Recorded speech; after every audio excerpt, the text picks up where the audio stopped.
네, 안녕하세요. 오늘은 또 대학 교수가 된 노숙자 노숙 교수님을 모시고 새로운 시간을 마련했습니다. 아, 반갑습니다. 반갑습니다. 네, 반갑습니다. 반갑습니다. 예, 그리고 오늘은 또 새로운 손님이 왔어요. 아유, 축하합니다. 네, 안녕하세요. 작가 애녹입니다. 제가 어제 밤새 곰곰이 기도하면서 제가 본격적으로 이렇게 세상에 나오면서 어떤 이름을 쓰면 좋을까 해서 제가 필명을 애녹으로 정해봤고요. 네, 애녹님. 네, 애녹님 반갑습니다. 그리고 계속 가만히 계시면서 이 자리에 없는 척 하시는 분이 한 분 계세요. 자기소개해 주십시오. 네, 안녕하세요. 저는 김덕기 교수님 아내 되는 최영신이고요. 여기서는 물방울이라고 할까요? 네, 그렇게 물방울. 네, 물방울님. 제가 닉을 한 10몇 년 전부터 워터드롭. 물방울이라는 네, 지난 시간부터 계속 물방울님이셨지만 이번 시간에 다시 새롭게 물방울님이 되기로 하신 물방울님 환영합니다. 네. 예, 우리가 지난 시간까지 정말 충격적인 어떤 인생 이야기를 들었어요.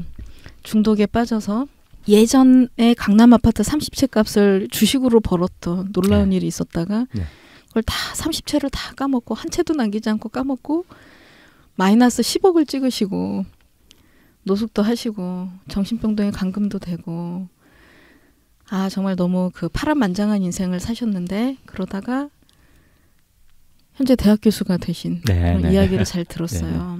네, 이제 아마도 들으시는 분들도 뭐 저런 사람이 다 있어? 하고 들으셨을 것 같아요. 그래서 오늘은 좀 자세하게 이야기를 해보는 시간을 가졌으면 합니다. 네. 제가 스토리를 가진 이야기들을 읽는 걸 되게 좋아해요. 네. 근데 스토리를 가진 이야기들을 읽을 때 공통점이 하나 있는데 사람들이 주인공에게 연민을 느끼고 주인공을 막 응원하고 주인공의 편이 되는 그런 공통점이 갖고 있어요. 네. 근데 특이하게도 이 대학 교수가 된 노숙자를 읽을 때는 묘하게 주인공에게 분노하고 주인공이 도대체 왜 저러지 답답해 하다가 도리어 물방울님을 응원하고 물방울님에게 막 연민을 느끼고 와, 대단하다라고 생각하는 되게 독특한 현상이 일어나고 있습니다. 거기에 대해서 물방울님 뭐 하시고 싶으신 말씀 있나요? 글쎄요. 특별한 건 지금 시간이 좀 그래도 어느 정도 지났기 때문에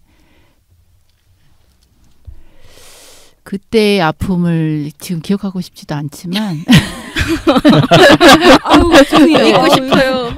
웃으면 안 되는데 지금도 자꾸 이제 이런 자리가 되면서 자꾸 되뇌이게 되죠. 네, 근데 저는 자꾸 잊혀지려고 왜냐하면 일주일 전 일도 제가 기억을 요즘 잘 못하는 스타일이라 그때 일들이 이제 말씀해 주시면 기억이 나는데 저는 자꾸 잊으려고 노력을 하고 있습니다. 아 너무 안타깝네요. 그냥 저의 느낌은 사실은 말씀을 들으면서 어떤 느낌이냐면 그때 너무 충격을 많이 받아서 이제 모든 것을 잊고 싶다 막 이렇게까지 들리는 아, 너무 안타깝습니다.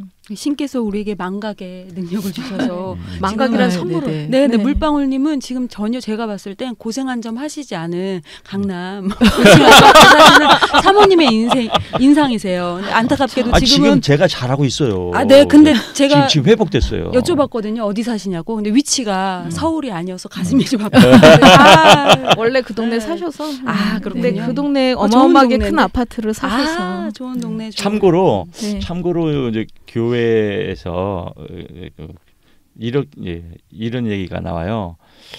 자매님의 옛날 얼굴하고 지금 모습하고 다르다. 그러니까 옛날에는 굉장히 어둡고 굉장히 막 사실 찌든 얼굴이죠. 얼굴이 나오는데 지금의 자매님 얼굴에서는 후광이 나온다. 제가 한마디 했습니다. 제가 잘해요. 정말 너무 얘기 해도 되나요? 하고 싶은 말 많은데 제가 참고 있습니다. 신앙적인 얘기 해도 되나요? 예. 네네네. 아니 사모님 얼굴 보면 역전의 하나님이 얼마나 위대하신지 제가 다시 시청하겠습니다. 제가 잘하는 게 아니라 하나님께서 그렇죠. 긍휼과 은혜와 축복을 주셔서 네. 회복의 이런 은사를 주셔서. 그리고 뭐 사실 굉장히 잘하고 계시지만 한편으로는 이런 생각도 들어요. 병 주고 나서 약 주면 그게 잘하는 것인가? 과연 뭐 좋은 것인가? 뭐 이런 생각도 들고요. 성경에도 이런 구절이 있죠. 고난이 내게 유익이라. 약이라도 주니 얼마나 감사해요. 그래요. 약만 주고 약을 안 주셨네. 유익까지 주시고. 고난이 유익인지 몰랐네. 숨겨진 선물. 포장된 선물이잖아요. 네, 그렇죠.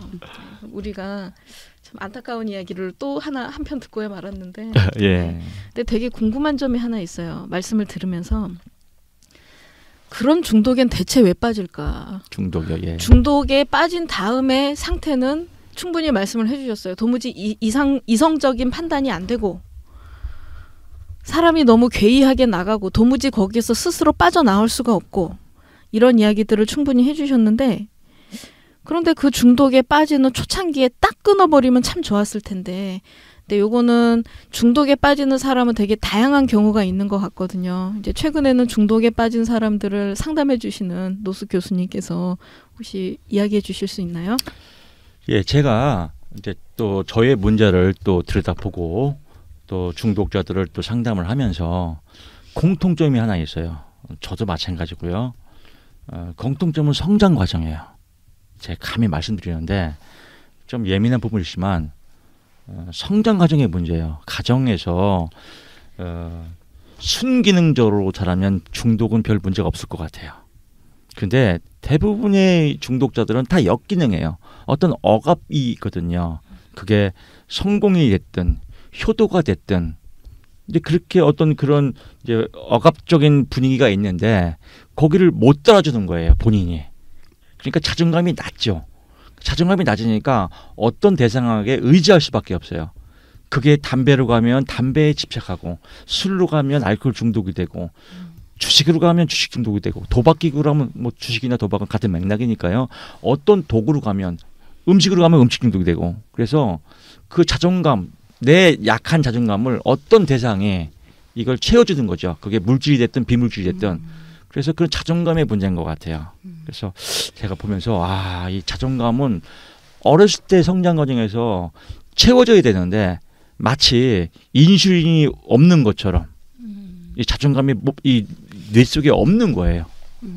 그러니까 그거를 뭔가 이제 본인이 의지로 넣다 보니까 부작용이 생기는 거거든요. 이게 자연스럽게 스며들어가야 되는데요. 그래서 부모님의 사랑에 스며들어가야 되고 하나님의 사랑에 스며들어야 되고 뭐 스승님의 사랑에 스며들어가고 어떤 그런 순기능이 있어야 되는데 어떤 것 때문에 항상성이 깨져버린 거죠. 네네. 비슷한 맥락으로 필립 프로렌스라는 애착 장애로서의 중독이라는 책을 쓴 작가가 다들 아시죠? 필립 프로렌스? 되게 유명한 외국 분이시잖아요. 네. 공부 많이 해갖고 오셨군요. 네, 얘기하셨는데 정말 대인관계적 친밀함을 형성할 수 없는 만큼 우리가 인간적인 친밀함을 물질로 대체한다고 그러더라고요. 애착이 형성이 되지 않으면 그게 뭐 이제 불안한 사람들은 진정제, 뭐 마약이나 이런 것들을 찾고 공허한 사람들은 뭐 쇼핑 중독, 뭐 주식, 뭐 이런 것들에 집착을 한다고 하더라고요. 그렇죠. 애착이나 뭐 결핍, 결국은 중독의 문제는 결핍이거든요. 그러니까 중독은 과한 거지만 과한 이유는 또 반대로 말하면 극과 극은 통한다고 결핍의 문제거든요. 그 결핍의 문제는 결국은 자존감의 문제이기도 하고 사랑 결핍이기도 하고 그 사랑 결핍이 이제 대상을 찾는 거죠. 대상을. 그러니까 그 대상을 잘 찾는 사람은 괜찮은데 대부분의 자존감이 낮은 사람들이 이제 나쁜 쪽으로 이제 나쁜 거가 더 달콤하고 자극적이잖아요. 주식 뭐 사실 말만 들어도 막 사실 설레이잖아요. 주식. 막 삼성전자, 구만전자 막 그러면 벌써 막 울렁울렁 하잖아요, 사람들이. 근데 이제 그 중독의 끝이 대부분 안 좋다는 게 안 좋죠. 네, 안 좋다는 게 함정인 것 같아요. 중독은 아무리 좋은 것도 중독이 되면 안 좋은 것 같아요. 네, 맞아요. 그러니까 아무리 좋은 것도 예를 들면 결핍이고 자존감이 없는 상태에서 교회를 다니면 교회 중독이 돼버리잖아요. 교회 건물 중독이 되고 또 사람의 이 자존감이 결핍이 약하니까 목사님한테 또 의지하고 목사님 또 중독이 되고 목사님 하니까 이런 생각도 나네요. 옛날에 그 주영훈 씨가 TV 나오는데 주영훈 씨의 아버님이 목사님이라고 하더라고요. 근데 네네, 미국에서 목회하신대요. 이거 쓸 때 목사님 그러니까 목사님이라고 하면 목사라고 써라 그랬대요, 선생님이. 그러면 스님은 스 써야 됩니까? 또 이랬다가 갑자기 이런 개그가 또 떠오르네요. 네. 잘 편집하겠습니다. 걱정하지 마십시오. 저도 귀를 쫑긋하고 경청했는데 네, 뭐 그렇습니다. 그 말도 잘 편집하겠습니다. 네, 여러분 걱정하지 마시고. 네. 그러니까 그런 대상들을 그러니까 우리 살면서 하나님께서 자유의지의 축복을 주셨지 않습니까? 그래서 그 자유의지의 축복을 사실 저는 신앙생활하면서 자유의지의 축복에 대해서 굉장히 감사해요. 저는 옛날에 불신자 시절에는 자유의지를 줄 바에 하나님이 뭐하러 만들어서 이 세상을 자기 마음대로 주물르지 네. 막 그랬거든요. 비판할 때는 안티 기독교 할 때는 왜 인간 갖고 장난질이야? 어? 아니 뭐 제대로 말되게 만들든지. 근데 지금 깨달을 때는 자유의지의 복이 이렇게 정말 신비로운 복인가. 그 자유로운 복을 잘 내가 하나님의 길을 따라서 가면 방향과 목적을 하면 이게 더 아름다운 길이고 잘못 쓰면 이제 자유의지가 이제 내 맘대로 가서 이제 그쵸. 방송 용어에는 아주 적합하지 않지만 지랄병으로 가는 겁니다. 네, 이번에도 잘 잘라내겠습니다. 걱정하지 마시죠. 네. 중독의 문제는 근본적으로 자존감이나 어떤 네네. 결핍에 있다는 네네. 말씀을 잘 들었고요. 그러면 제가 궁금한 게 어렸을 때 자존감이 안 좋고 뭐 아버지가 억압을 했고 아니면 맨날 공부에 스트레스 때문에 근데 공부 성과도 별로 좋지 않았고 기타 등등 되게 여러 가지 흙수저고 뭐 아니면 뭐 부모님의 애정이 방식이 잘못됐고 이런 결핍이 있는 사람이에요. 이런 사람이 중독에 빠지지 않으려면 그 결핍을 어떻게 채워야 될까요? 어려운 거예요. 그래서 중독자들을 보면 사회에서는 지탄받지만 중독자 저는 1년 반을 같이 살았잖아요. 중독자로서 뭐 거기는 뭐 세상에서 가장 바닥을 씌는 중독자가 다 모였잖아요. 라파의 집이요? 라파에서 대전에서 살 때는 거기는 뭐 마약 중독, 성 중독, 뭐 정신병원 중독, 뭐 신앙 중독, 뭐 어마어마한 중독자 다 진짜 모이는 어떻게 보면 인간의 그 끝단계 있잖아요. 그래서 찬송도 그때 당시엔 땅 끝에서의 찬송을 많이 좋아했어요. 땅 끝에서 만난 사람들 있잖아요. 더 이상 갈 데가 없는 땅 끝. 근데 그런 분들이 모여 살면 참 처참하기가 이를 데가 없어요. 어떻게 보면 참 불쌍한 거예요. 내가 잘못했지만 사회는 그것만 보잖아요. 근데 거기까지 가는 과정 속에는 다들 아픔이 있고 이런 것들을 이제 서로 토해내면서 많이 치유가 됐거든요. 공동체라는 게 참 좋은 것 같아요. 서로 세상에서는 저 사람들 뭐야, 저 이상 또라이들 아니야? 라고 하지만 거기 안에서는 그게 그 한마디가 또 위로가 주고 보상을 주고 용기를 주고 왜냐면 이해가 되니까요. 그래서 치유에 많이 도움을 받았지만 근본적으로 보면 대부분이 다 아버지 얘기를 많이 해요. 아버지 얘기가 가장 많이 하는 거예요. 그래서 그런 문제를 저는 뭐 제 개인적으로는 아버님은 최선을 다했지만 저한테는 저는 초등학교 4학년 때 서울로 유학을 왔거든요. 학교를 7살에 들어갔으니까 10살 때 유학을 왔죠. 부모님을 떨어져서. 부모님하고 떨어져도 되는 나이는 아니었네요. 10살 때는 부모님의 사랑을 충분히 받을 때인데 10살 때 서울로 유학을 보내면서 제가 가장 듣기 싫은 말이 뭐냐면 아버지 엄마는 학교 마당에도 못 갔다 왔다. 내가 안 먹고 안 쓸 테니까 너 서울 가서 서울대 가라. 아빠 엄마 원을 풀어달라. 이게 너무나 헌신적인 말이긴 한데 자식 부모님은 최선을 다한 거죠. 네네. 내가 못 배웠으니까 내가 못 배운 교육의 한을 자식을 통해서 풀겠다. 근데 그 자체가 엮이는 게 않습니까? 그렇죠. 근데 부모님 입장에서는 또 자식에 대한 사랑이 있으니까 또 그렇게 말을 하는 거잖아요. 사랑이라고 하지만 네네. 그게 사랑이에요. 사랑이죠. 실질적으로 아버지 엄마는 진짜 안 먹고 네. 저를 유학 보냈어요. 근데 받는 저는 사랑이 아니라 저한테는 그게 사랑이 아니죠. 엄청난 부담감. 억압과. 그리고 사실은 잘못하면 너무 심하게 가면 아동 학대가 될 수도 있을. 그렇게도 이제 제가 생각을 했었죠. 왜냐하면 중학교 때 법 구경을 다 외웠거든요. 절에 가서. 그래서 뭐 출가할 생각도 하고. 얼마나 마음이 답답했어요. 그게 사실 상처거든요. 그러니까 부모님은 온전하게 희생을 다해서 사랑을 주셨지만 제가 받는 사랑은 그거는 사랑이 아니라 푸싱이죠. 푸싱. 내가 서울대를 가야 되고 공부를 해야 되고 그걸 못하면 불효자식이 되는 거잖아요. 부모님이 불효라고 하진 않으시겠지만 자식 입장에선 굉장히 부담이 되겠죠. 그렇죠. 네. 근데 저는 사실 뭐 제 얼굴이 서울대 갈 얼굴은 아니거든요. 얼굴 따로 어려웠어요. 아주 굉장히 부담스러웠어요. 그러니까 공부를 웬만큼 잘해도 항상 우리 불효자가 되는 거죠. 양을 못 채워주니까.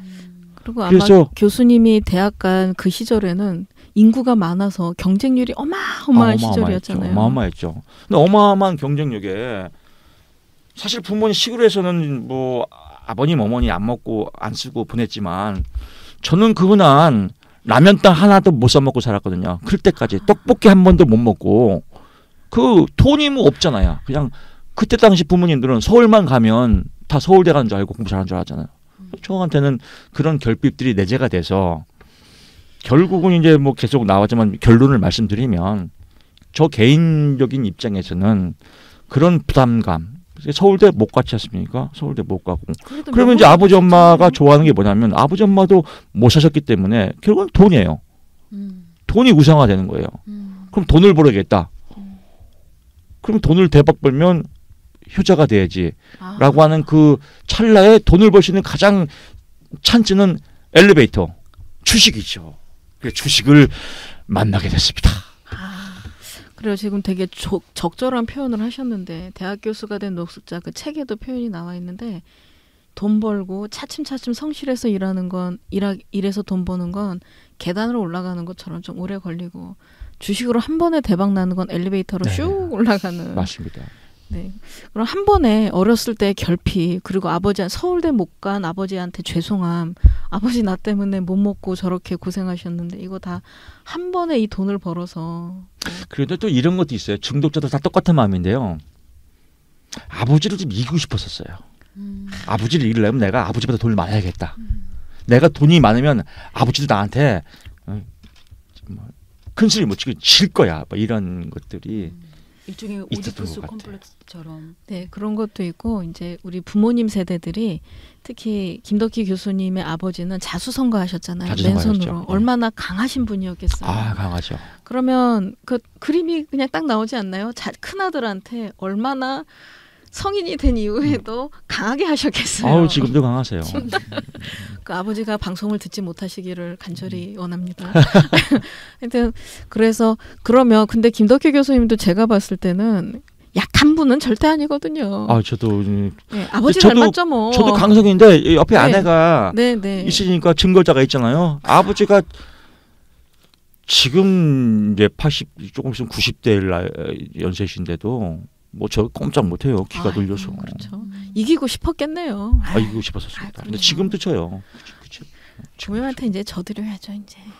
그래서 지는 게 아니라 지금 이제 정정한 걸로 위로 삼고 있습니다. 그렇죠. 정정하시고 위로 삼고 있지만 또 한편으로는 이제 조금 이제 대화가 소통이 됐으면 좋겠다라는 생각이 좀 들죠. 그래서 요즘은 두 가지 마음이 들어요. 조금 아버지를 안 보면 하염없이 불쌍하시고 딱 보면 키가 눌리고 그런 양가 감정이 있습니다. 그래도 또 이 자리를 빌어서 저를 또 육신적으로 살리신 분이거든요. 제가 주식에서 다 망할 때 그 아버지가 그 돈에 집착하신 그 아버지 10원 한 장도 못 쓰는 그 아버지 엄마가 시골에 있는 땅을 다 팔아서 빚을 갚아주시고 아마 그 아버지가 사채빚을 안 갚아줬으면 제가 죽었든지 또 이혼을 했든지 왜냐하면 제가 노숙을 하고 라파공주 쉼터에서 살 때 생활비를 또 도와주셨거든요. 며느리랑. 예. 근데 사실 정말 부모님이 그런 거 보면 대단한 것 같아요. 대단하시죠. 전 재산 말아먹은 아들이 예. 인데 그 며느리랑 손주들을 위해서 계속 또 돈을 주시고 그것도 정말 대단하신 것 같아요. 약한 사람은 솔직히 그렇게 하기가 어려울 것 같아요. 오히려 아버지가 또 강하시니까 강하시죠. 의지를 가지고 교수님이 이렇게 나중에 잘 되시고 강력하게 뭐 싸워도 다 이기고 하시는 것도 아버지 닮아서 그래요. 아버지 덕분이에요. 노숙자의 왕도 되시고. 그런 말을 많이 해요. 당신 아버님하고 많이 닮아가는 것 같다고. 그렇죠? 애들도 그 얘기해요. 아빠 할아버지랑 똑같다고. 여기 이 대목에서 그렇게 치고 들어가면 안 돼. 아주 물방울님은 원래 이렇게 적기에 치고 들어오시는. 저번에도 그렇게 치고 들어가네요 이렇게요. 네. 닮아가는 게 참 저도 마찬가지고 저도 또 안 좋은 점 늘 얘기하거든요. 부모님 닮아간다고. 고쳐야 되는데 그게 참 피가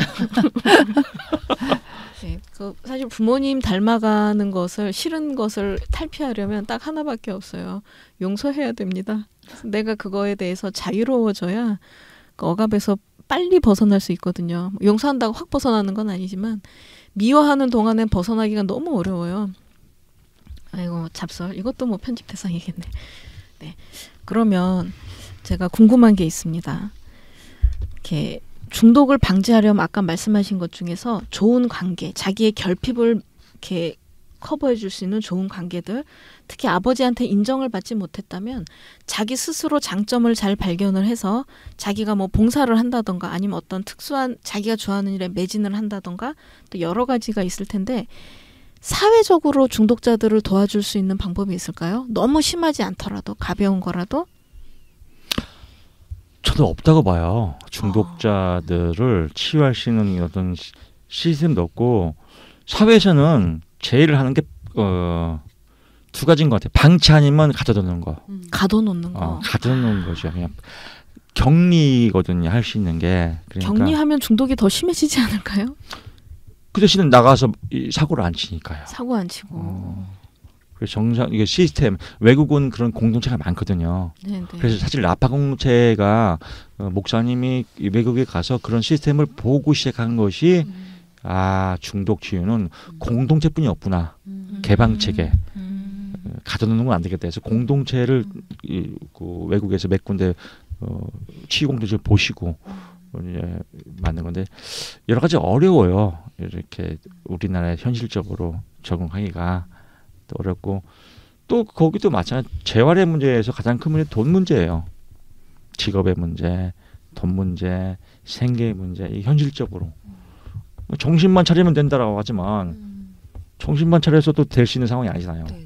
생계를 유지할 수 생계도 있는. 유지해야 되고 가정도 꾸려야 되고 그리고 또 정신이 연약한 사람들이 정신 하나 챙기기도 힘든데 나가서 돈 벌러 가면 또 중독이 되고 그렇겠죠. 그런 악순환들이 텃밭을 가꿔야 되거든요. 자기 마음의 텃밭을. 그래서 제가 다음에 책을 낼 때 행복밭 시리즈라는 책을 지금 계획 중이거든요. 네네. 행복밭 시리즈.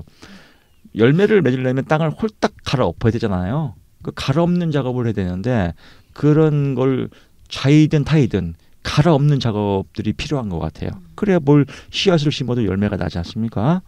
그래서 그런 아픔이 있죠. 땅을 갈려면 변화도 있어야 되고 아픔도 있고. 그런데 그런 행복밭 시리즈라는 책을 한번 또 제가 출간을 하고 싶거든요. 계약서 바로 보내드리겠습니다. 네. 네.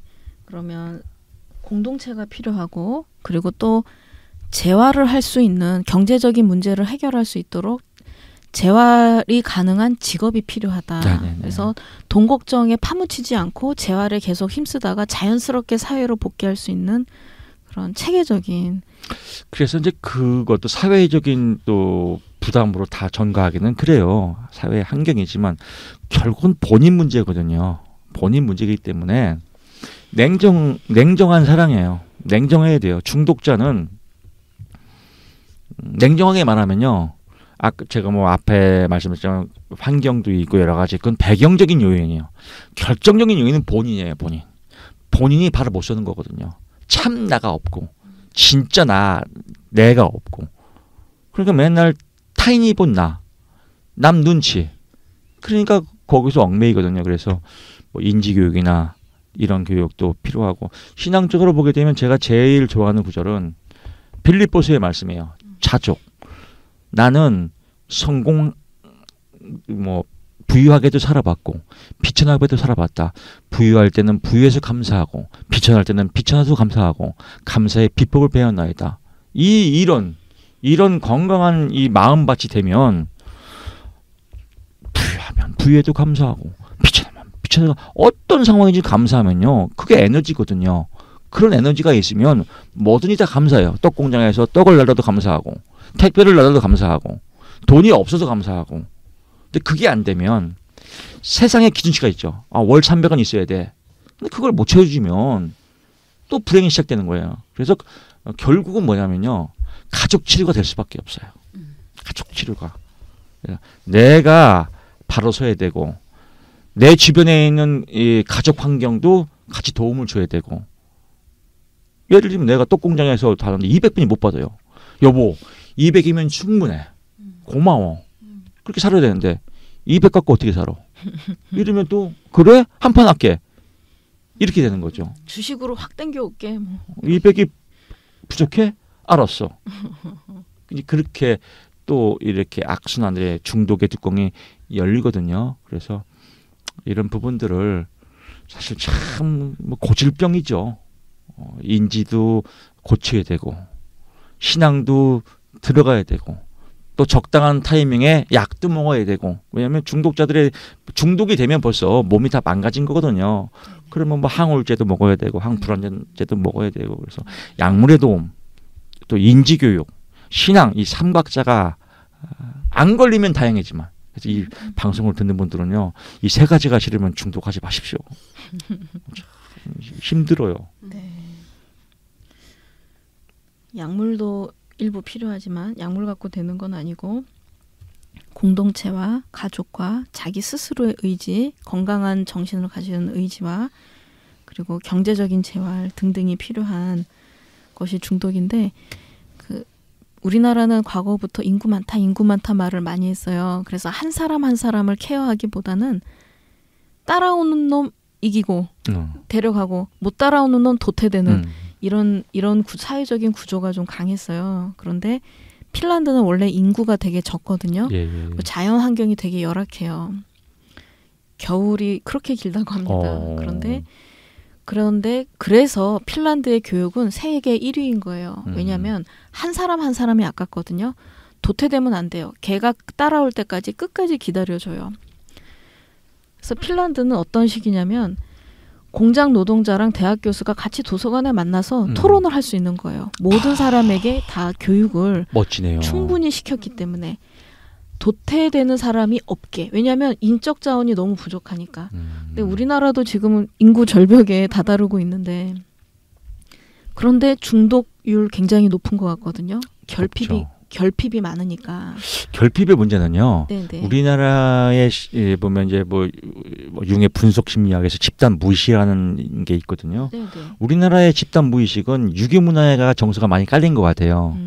그래서 유교 문화의 서열 또 이런 뭐 그 장류 유서의 질서, 타인의 시선, 또 사회적인 남의 이 시선들 내가 아니라. 그러니까 나만 생각하면 그건 나쁜 사람이에요. 나보다는 남이 더 우선이야. 원래 박자가 틀리잖아요. 남이 뭐가 우선이에요? 내가 우선이지. 그렇죠. 본능적으로 내가 우선이지. 근데 크면서 너는 우선되면 안 돼. 남이 우선이야. 인사 잘해야 돼. 공부 잘해야 돼. 그래서 이게 가장 큰 문제예요. 학교 다닐 때 공부를 못하면 일단 낙인 돼버려요. 맞아요. 사회의 기득권에 못 들어가는 거예요. 그러니까 자기 자식을 기득권에 들어가려고 특히 엄마들이 그렇게 기를 쓰고. 그렇죠. 마찬가지죠. 본인의 열등감이 있죠. 뒤집어 보면 그 사람도 학교 공부 잘하는 사람 아니거든요. 학교 다닐 때 공부를 못해서 사람들이 더 하는 것 같아. 그런 것 같아요. 네가 공부 잘해야 돼. 나 엄마 1등 아빠 반장 엄마 하고 싶어.